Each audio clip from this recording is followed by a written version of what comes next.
அனைவருக்கும் வணக்கம். நீங்கள் கேட்டுக்கொண்டிருப்பது நதி இசை கேட்போம். கந்த புராணத்தின் 6வது பகுதியை தான் இப்ப நீங்க கேட்க போறீங்க. வீரபாகு சூரனின் மிரட்டலை ஒரு பொருட்டாகவே கருதவில்லை. சூரபத்மா, மீண்டும் எச்சரிக்கிறேன், ஜெயந்தனை விடுதலை செய்கிறாயா அல்லது உன்னை நானே கொன்று போடட்டுமா என்றான் ஆவேசமாக. சூரனை சுற்றி நின்ற அசுரர்களும் ஆவேசமானார்கள். வீரபாகுவை பிடிக்க அவர்கள் எத்தனித்தனர். பல மடங்கு கோபத்தில் என்ன செய்வதென தெரியாமல் திகைத்த சூரபத்மன் 1000 தலைகள் 2000 கைகள் கொண்ட அசுரர்களை வீரபாகுவை பிடிக்க ஏவினான். வீரபாகு எழுந்தான். அவன் எழவும் ரத்தின சிம்ஹாசனம் தானாக மறைந்துவிட்டது. வீரபாகு அரண்மனைக்கு வெளியே பாய்ந்து சென்று அதன் முகப்பில் இருந்த 20,000 கலசங்கள் பொருந்திய கோபுரத்தை பிடுங்கினான். அதனை தூக்கி தன்னை தாக்க வந்த அசுரர்கள் மீது வீசினான். அதன் அடியில் அவர்கள் மாண்டனர். பின்னர் அரண்மனைக்குள் வந்தான். சூரபத்மனின் ஆஸ்தான மண்டபத்தையே தன் கைகளால் இடித்து நொறுக்கி எகத்தாளமாக சிரித்தான். சூரபத்மன் தன் மகன் வஜ்ரபாகுவை வரவழைத்தான். டேய், அந்த பாதகனை கொல் என்றான். வஜ்ரபாகு 10,000 குதிரை பூட்டிய தேரில் ஏறி வீரபாகுவின் மீது ஏற்ற வந்தான். வீரபாகு தன் காலால் எட்டி உதைத்து அந்த தேரை நொறுக்கினான். பல மாளிகைகள் பிடுங்கி அவன் மீது வீசினான். ஆனால் சில பாணங்களின் தாக்குதல் தாங்காமல் அவ்வப்போது கலைப்படையவும் செய்தான். பின்னர் வஜ்ரபாகுவின் ஆயுதங்களை முழுமையாக அழித்துவிட்டு அவனை பிடித்து இழுத்தான். நெஞ்சில் ஓங்கி ஒரே மிதித்தான். அலறியபடியே உயிர் விட்டான் வஜ்ரபாகு. அதன் பிறகும் கோபம் தணியாத வீரபாகு மகேந்திர பட்டணத்தை சின்னா பின்னப்படுத்தினான். பின்னர் அங்கிருந்து திருச்செந்தூர் சென்று விட்டான். சூரபத்மனும் அவன் மனைவி பத்ம கோமளையும் மகனின் பிரிவால் அழுதனர். அப்போது மந்திரி தாமகோபன் வந்தான்.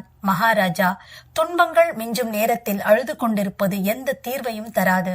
நம் இளவரசரின் ஆயுள் அவ்வளவுதான். அவருக்கு நிர்ணயிக்கப்பட்டதை மாற்ற யாராலும் இயலாது. துன்பத்தை விடுங்கள், இனி நடக்கப் போவதை கவனிப்போம். தாங்களால் அனுப்பப்பட்ட ஒற்றர்கள் திருச்செந்தூரில் இருந்து திரும்பிவிட்டனர். அவர்கள் சொன்ன தகவலின்படி நாம் போருக்கு ஆயுத்தமாக இருக்க வேண்டும். அசுர குலத்திற்கு கெட்ட நேரம் வந்திருக்கிறது. அதிலிருந்து நம்மை காத்துக் கொள்வதற்குரிய ஆலோசனைகளை உடனடியாக செய்தாக வேண்டும். மந்திராலோசனை கூட்டத்தை உடனடியாக கூட்டுங்கள் என்றான். திருச்செந்தூரிலிருந்து திரும்பிய ஒற்றர்களிடம் சூரபத்மன் அங்கு நடந்தது பற்றி விசாரித்தான். அவர்கள் சூரனிடம், மகாபிரபு, இளவரசர் வஜ்ரபாகுவை கொன்ற வீரபாகு மின்னலென பாய்ந்து திருச்செந்தூர் வந்தான். அவனை முருகன் ஆலிங்கனம் செய்து கொண்டார். இங்கு நடந்த விபரங்களை விளக்கமாக சொன்னான். முக்கியமாக நம் இளவரசர் கொல்லப்பட்ட செய்தியை கேட்டதும் தேவர்கள் எல்லாம் மகிழ்ச்சியில் ஆர்ப்பரித்தனர். ஜெயந்தனையும் மற்றவர்களையும் நீங்கள் விடுதலை செய்ய மறுத்துவிட்டதால் தங்களுடன் போரிடவும் அந்த முருகன் தயாராகிவிட்டார். உங்கள் மீது கடுமையான கோபத்தில் இருக்கிறார் என்றனர். உடனே சூரன், அந்த பிரம்மாவை கூப்பிடு. வீரபாகுவால் சிதைக்கப்பட்ட நம் நகரத்தை முதலில் சரி செய்வோம், பின்னர் போருக்கு ஆயுத்தமாவோம் என்றான். ஒற்றர்கள் தலை குனிந்தனர். பிரபு, பிரம்மா இனிமேல் இங்கு வரமாட்டார். அவர் முருகன் இருக்கும் திருச்செந்தூரில் சென்று அவர் அருகிலேயே அமர்ந்து விட்டார். எனவே நாம் மாற்று ஏற்பாடுதான் செய்ய வேண்டும் என்றனர்.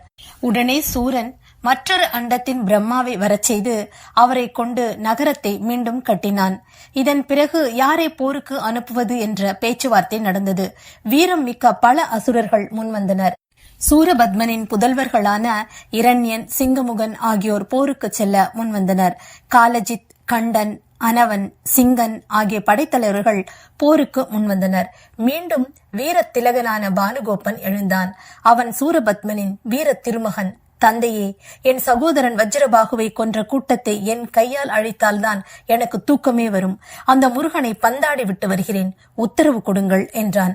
இப்படியாக முருகனுடன் போருக்கு செல்ல பலர் ஆர்வமாக முன்வர சூரபத்மன் மகிழ்ச்சி அடைந்திருந்த வேளையில் யாரும் எதிர்பாராத விதமாக ஒரு கருத்தை சொன்னான் சூரபத்மனின் தம்பி சிங்கமுகன். அண்ணா, நீங்கள் எல்லோரும் இப்படி பேசிக் கொண்டிருப்பதில் அர்த்தமே இல்லை. படைத்தலைவர்கள் அவசரப்படுகிறார்களே ஒழிய சிந்திக்கவில்லை. உங்களில் யார் போருக்கு சென்றாலும் உயிர் இழப்பது உறுதி. யாரோ ஒரு வீரபாகு, அவன் முருகனுக்கு தூதுவன். ஒரு தூதுவனே நம் அருமை மைந்தன் வஜ்ரபாகுவை கொன்றிருக்கிறான் என்றால் அதன் தலைவனான முருகனின் ஆற்றலை கேட்கவும் வேண்டுமா? வேண்டாம் அண்ணா, நான் சொல்வதை கேளுங்கள். அந்த முருகனிடம் நாம் சரணடைந்து விடுவோம். தேவர்களை விடுதலை செய்து விடுவோம். பின்னர் நம் நாடு நகரத்தை நாம் காப்பாற்றிக் கொள்வோம். பராக்கிரமம் மிக்க அவனிடம் போரிட்டு நம் இனத்தையே அழித்துக் கொள்வதை விட இது நல்ல யோசனைதானே என்றான். இப்படி ஒரு ஆலோசனை தம்பி சிங்கமுகனிடமிருந்து வரும் என சூரபத்மன் எதிர்பார்க்கவில்லை. அசுர சபையும் முகம் சுளித்தது. சூரபத்மன் ஆவேசத்துடன், முட்டாளே, உனக்கு பைத்தியம் பிடித்து விட்டதா என்று சீறினான். சிங்கமுகா, அந்த சிறுவன் முருகனை கண்டா நடுங்குகிறாய்? கேவலம், அசுர குலத்துக்கே கேவலம். உன்னை தம்பியாக அடைந்ததற்காக நான் வேதனைப்படுகிறேன் என்றான் சூரபத்மன். நல்லதை எடுத்துச் சொன்னால் புரிந்து கொள்ள முடியாத அண்ணனிடம் வயதில் குறைந்த தம்பி என்ன செய்ய இயலும்? இவனுக்கேற்றபடி பேசிவிட்டு போவதே நல்லது என எண்ணி அப்படியே பேச்சை திருப்பினான். அண்ணா, நீங்கள் சொல்வதும் சரிதான். உங்கள் பராக்கிரமம் பற்றி நான் அறிவேன். இருந்தாலும் ஒரு சிறுவனை கொன்ற பழி பாவம் உங்களை அடைந்துவிடக் கூடாதே என்றுதான் நான் அப்படி சொன்னேன். நீங்கள் எங்கே? அந்த சிறுவன் எங்கே? உங்கள் தகுதிக்கு நீங்கள் அவனுடன் போரிடச் செல்ல வேண்டாம். நான் போகிறேன், அவனை இழுத்து வருகிறேன் என்று சொல்லவும் சூரபத்மனின் உள்ளம் குளிர்ந்து விட்டது. சிங்கமுகா, என் உள்ளத்தின் உறுதியை அறிய நீ இப்படி பேசியிருப்பாய் என அறிந்தேன். நீ சுத்த வீரன். உன்னை போன்றவர்கள் அவனுடன் போருக்கு போகக்கூடாது. நம் குழந்தை பானுகோப்பனை அனுப்புவோம். அந்த சிறுவனுக்கு இந்த சிறுவன் தான் சரியான ஆள். சூரியனை வென்றதால் இவனுக்கு பானுகோப்பன் என்று பெயர் வைத்தோம். அப்படிப்பட்ட திறமைசாலியின் முன் அந்த முருகனால் எப்படி நிற்க முடியும்? நீ சென்று ஓய்வெடு, பிறகு பார்த்துக் கொள்ளலாம் என கொக்கரித்தான். அசுர குலத்தின் அழிவு உறுதி என்று எண்ணி வருந்தியபடியே சிங்கமுகன் அங்கிருந்து போய்விட்டான். இதனிடையே முருகப்பெருமான் படைகளுடன் வீரமகேந்திர பட்டணத்துக்கு கிளம்பினார். சூரபத்மனை அழித்தே தீருவது என்ற முடிவில் இருந்த அவர் கடல் கடந்து அவ்வூருக்குள் செல்ல வேண்டியிருப்பதை அறிந்தார். முருகன் தண்ணீரில் காலை வைத்தாரோ என்னவோ, கடலரசன் பணிந்தான். தண்ணீர் அங்கே வற்றி போய்விட்டது. அதன் வழியே படைகள் வீரமகேந்திர பட்டணத்தை ஒட்டிய இடத்திற்கு சென்று விட்டன. விஸ்வகர்மாவை அழைத்த முருகன் அங்கே தானும் படைகளும் தங்குவதற்கு ஒரு பட்டணத்தை அமைக்க உத்தரவிட்டார். கன நேரத்தில் விஸ்வகர்மா ஒரு பட்டணத்தை அமைத்து விட்டார். அவ்வூருக்கு கந்த மாதனர் என பெயர் சூட்டப்பட்டது. முழுக்க முழுக்க தங்கத்தால் கட்டப்பட்ட அந்த நகரம் ஜொலித்தது. படைகள் அங்கிருந்த வீடுகளில் சுகமாக தங்கினர். முருகப்பெருமான் கடல் கடந்து தன் பட்டணத்தருகே முகாமிட்டிருப்பதை தூதுவர்கள் மூலம் சூரபத்மன் அறிந்தான். கடலரசரான சமுத்திரராஜனை அழைத்தான். ஏ சமுத்திரராஜா, என்னை கேளாமல் எப்படி நீ முருகனின் படைகளுக்கு வழிவிட்டாய்? உன்னை தொலைத்து விடுகிறேன் என்றான். நடுநடுங்கிய சமுத்திரராஜன், மகாசூரரே, நான் என்ன செய்வேன்? முருகப்பெருமானும் அவரது பூத படைகளும் உள்ளே இறங்கியதுமே நான் சேரும் சகதியுமாகிவிட்டேன். அவரது வேலாயுதம் சிந்திய ஒளியில் வற்றி போய் தூசியும் துகளுமாகிவிட்டேன். மணல் மட்டுமே மிஞ்சியது. அதன் வழியே அவர்கள் நடந்து சென்று விட்டனர். நான் மீண்டும் குளிர்ந்த திரவநிலை அடைவதற்குள் போதும் போதும் என்றாகிவிட்டது. என்னை மன்னித்து விடுங்கள் மகாபிரபு என்று சொன்னான். சூரன் அவனை விரட்டிவிட்டு போருக்கான ஆயுத்தத்தில் இறங்கினான். மகன் பானுகோப்பனை அழைத்து அந்த முருகனை கட்டி இழுத்து வா, அசுரக்குல பெருமையை காப்பாற்று என உத்தரவிட்டான். பானுகோப்பன் ஆர்ப்பரித்து எழுந்தான். பல லட்சம் வீரர்களை திரட்டிக் கொண்டு முருகன் தங்கியிருக்கும் இடம் வந்தான். முருகப்பெருமான் வீரபாகுவை அழைத்து அந்த பானுகோப்பனை கொள்வது உன் வேலை என உத்தரவிட்டார். வீரபாகுவுக்கோ மகிழ்ச்சி தாங்கவில்லை. முருகன் இட்ட கட்டளையில் வெற்றி பெற பல்வேறு வியூகங்களை வகுத்து பானுகோப்பனுடன் போராடினான். இருவருமே தீரர்கள் என்பதால் ஒருவர் மாறி ஒருவர் மயக்க நிலைக்கு சென்று மீளுமளவு போராடினர். எத்தனை அஸ்திரங்களை மாறி மாறி எய்தாலும் அவர்களால் ஏதும் செய்ய முடியவில்லை. கடைசியாக தன்னிடம் இருந்த மோகாஸ்திரத்தை பானுகோப்பன் எய்தான். இது எப்படிப்பட்டவர்களையும் கட்டி போட்டுவிடும். அவன் எதிர்பார்த்தபடியே வீரபாகுவும் பூதப்படைகளும் அந்த அஸ்திரத்திற்கு கட்டுப்பட்டனர். மயங்கி கிடந்த அவர்கள் மீது பானங்களை எய்தான் பானுகோப்பன். இரத்த வெள்ளத்தில் பலர் மடிந்தனர். வீரபாகு போன்றவர்கள் எழ முடியாமல் மயங்கிவிட்டனர். கருணை கடலான முருகப்பெருமான் இந்த காட்சியை கண்டார். தன்னிடம் இருந்த அமோகாஸ்திரத்தை பானுகோப்பன் மீது எய்தார். அது மோகாஸ்திரத்தை அடித்து நொறுக்கியது. மோகாஸ்திரம் தனது சக்தி இழந்ததும் மயங்கி கிடந்த பூதப்படைகள் எழுந்தன. இது முருகனின் கருணையால் நடந்தது என்பதை அறிந்து அவரை போற்றி புகழ்ந்தனர். பின்னர் ஆக்ரோஷமாக சண்டையிட்டனர். வீரபாகு தன்னிடம் இருந்த பாசுபதாஸ்திரத்தை எடுத்தான். பானுகோப்பன் மீது எய்த தயாரானான். அப்போது இந்த அஸ்திரத்தை தடுக்கும் அஸ்திரத்தை பானுகோப்பன் கொண்டு வரவில்லை. அவனுக்கு என்ன செய்வதென்றே தெரியவில்லை. பாசுபதாஸ்திரம் தன் மீது ஏவப்பட்டால் உயிர் போவது உறுதி என்பது தெரிந்துவிட்டது. போரில் இருந்து பின்வாங்கினான். தேரை திருப்பினான். அரண்மனையை நோக்கிச் சென்றான். அவனை அவமானம் பிடுங்கி தின்றது. மீண்டும் போர்க்களம் போவேன். அந்த வீரபாகுவை ஒரு நாழிகை, அதாவது 24 நிமிட நேரத்தில் கொள்வேன். இல்லாவிட்டால் அக்னி வளர்த்து அதில் விழுந்து உயிரை விடுவேன் என்று சபதம் செய்தான். அந்த சபதம் அசுர குலத்தையே உலுக்கியது. தன் குமாரன் பானுகோப்பனின் தோல்வி சூரபத்மனை எரிச்சலடைய செய்தது. கடும் கோபமாக இருந்த அவன் இனி யாரையும் நம்பி பயனில்லை.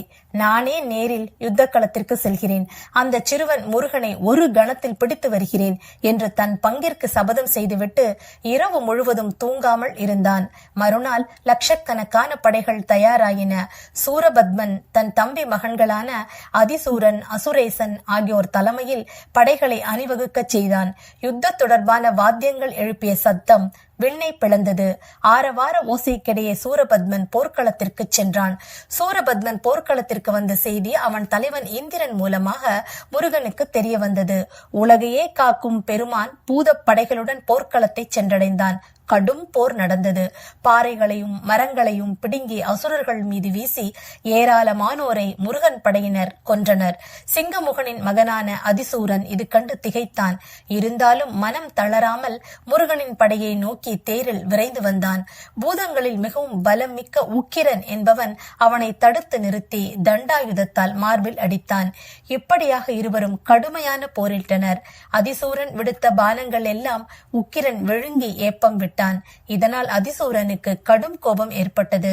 யாரும் எதிர்பாராத வகையில் நாராயண அஸ்திரத்தை எடுத்து உக்கிரன் மீது எய்தான்.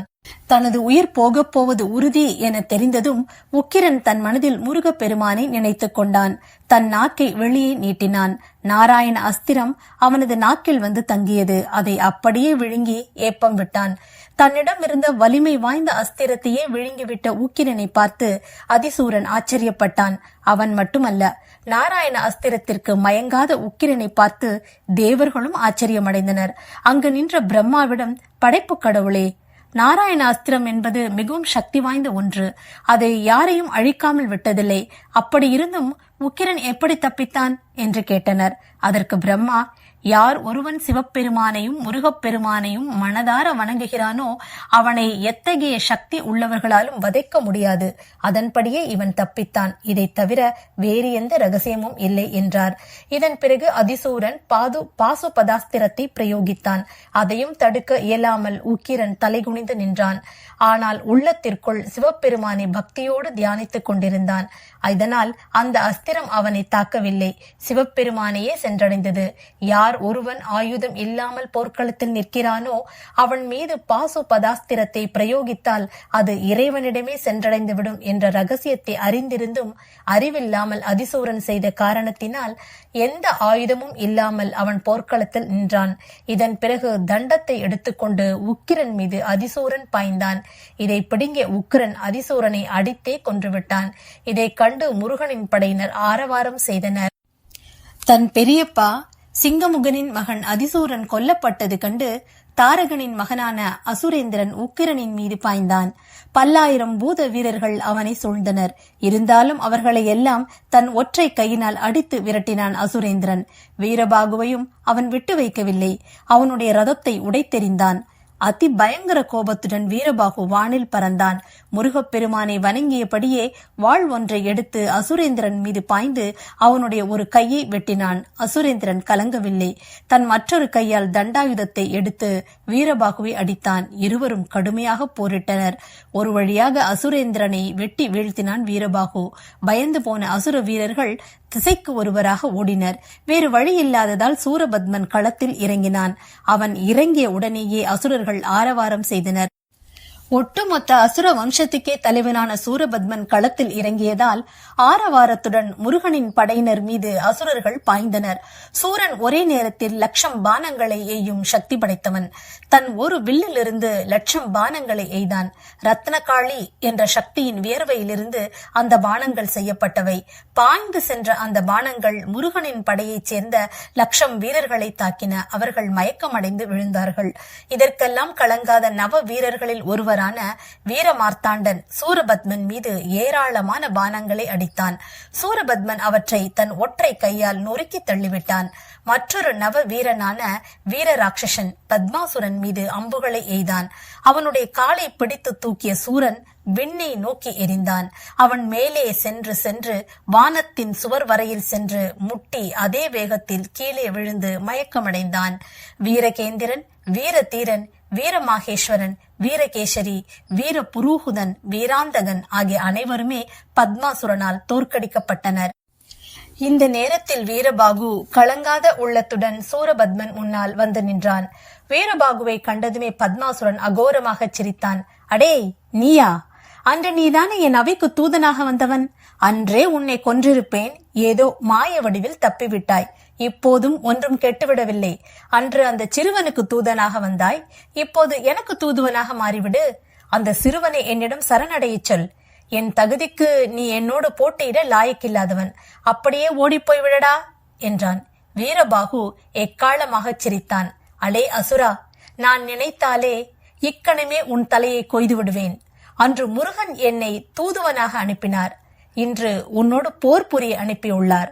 உன் வில்லை எடு, முடிந்தால் என்னை தோற்கடித்துப்பார் என சொல்லிவிட்டு வில்லை எடுத்தான். சூரன் வீரபாகுவை மிகச் சாதாரண கிள்ளுக்கீரையாக நினைத்துவிட்டு அலட்சியமாக நின்றான். வீரபாகு பல அம்புகளை அவன் மீது எய்தான். அவை சூரனின் இரும்பு உடல் பட்டு வளைந்து நொறுங்கியதை தவிர சிறு சிராய்ப்பு காயத்தை கூட ஏற்படுத்தவில்லை. எனவே யமாஸ்திரம், சூர்யாஸ்திரம், நாராயணாஸ்திரம் என சக்திமிக்க அஸ்திரங்களை எய்து பார்த்தான். அவற்றை சூரன் தன் கைகளாலேயே தடுத்து நொறுக்கிவிட்டான். பத்மாசுரனின் இந்த அபரித சக்தியை எண்ணி வீரபாகு வியப்படைந்தான். சிவனின் அருள் பெற்றவனை அழிப்பது என்றால் சாதாரண காரியமா? அது மட்டுமல்ல, அவனை அழிக்கும் சக்தியாகவும் சிவனே முருகனாக அவதாரம் எடுத்துள்ள போது வேறு யாரால் அவனை சாய்க்க முடியும்? வீரபாகு மனம் தளரவில்லை. தன்னிடம் இருந்த ஒரே அஸ்திரமான பாசுபதாஸ்திரத்தை எய்தான். பாசுபதாஸ்திரம் பல பாம்புகளை உள்ளடக்கியது. அது விஷத்தை கக்கிக் கொண்டு பாய்ந்தது. சூரனும் அதே போன்ற அஸ்திரத்தை எய்யவே ஒன்றை ஒன்று கடித்துக் கொண்ட பாம்புகள் மாய்ந்தன. அந்த அஸ்திரங்கள் அவரவரிடமே திரும்பி வந்தன. இதை பயன்படுத்திக் கொண்ட சூரபத்மன் பல பானங்களை அனுப்பி வீரபாகுவின் வில்லை ஒடித்து விட்டான். வீரபாகுவின் மீது பட்ட அம்புகள் அவனை மயக்கமடைய செய்தன. வீரபாகு களத்தில் வீழ்ந்த பிறகு பூதகணங்கள் அசுரர்களுடன் கடுமையாக மோதின. எதற்கும் நேரம் வர வேண்டும். பூவுலகில் பிறந்த மனிதனாயிருந்தாலும் சரி, அசுரனாயிருந்தாலும் சரி, அவனது மரணத்துக்கு எந்த நேரம் குறிக்கப்பட்டிருக்கிறதோ அதுவரையில் அவனை யாராலும் எதுவும் செய்ய இயலாது.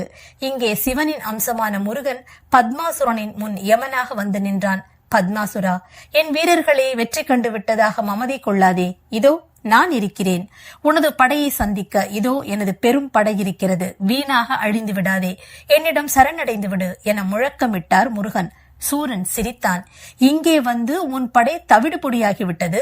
கிரௌஞ்சன் என்ற சிறுவனையும் தாரகன் என்ற எனது தம்பியான கோழையையும் ஜெயித்துவிட்ட ஆணவத்தில் என்னையும் சாதாரணமாக கருதிவிடாதே. நான் உன்னை ஒரே பானத்தில் கொன்று விடுவேன். சிறுவன் என்பதால் உயிர் பிச்சை தருகிறேன். ஓடிப்போய்விடு என்று முருகனை எச்சரித்தான். முருகப்பெருமான் அவனுக்கு புத்தி கற்பிக்க நினைத்தார்.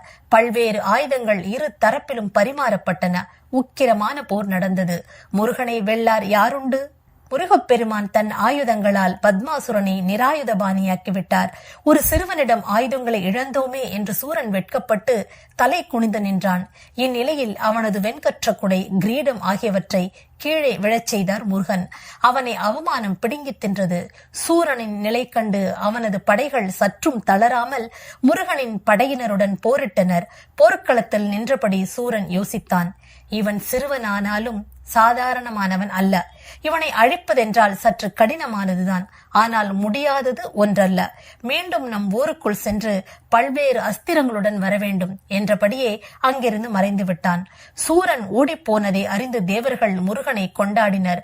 முருகா, தாங்கள் நினைத்திருந்தால் வேலாயுதத்தை எரிந்து அந்த சூரனை நொடியில் அழித்திருக்க முடியும். ஆனாலும் தாங்கள் எங்கள் மீது கிருபை செய்யவில்லை. சூரனால் நாங்கள் இன்னும் வேதனைப்பட வேண்டும் என்ற விதி போலும். சூரன் மாயத்தால் மறைந்திருந்தாலும் தாங்கள் இந்த வேலை அனுப்பினால் அவனை எங்கிருந்தாலும் அது அழித்து தாக்கிவிடுமே. கருணை கடவுளான முருகன் அவர்களிடம், எதிரியே ஆனாலும் ஆயுதமற்றவனை கொன்றோம் என்ற அவச்சொல் நமக்கு வரக்கூடாது.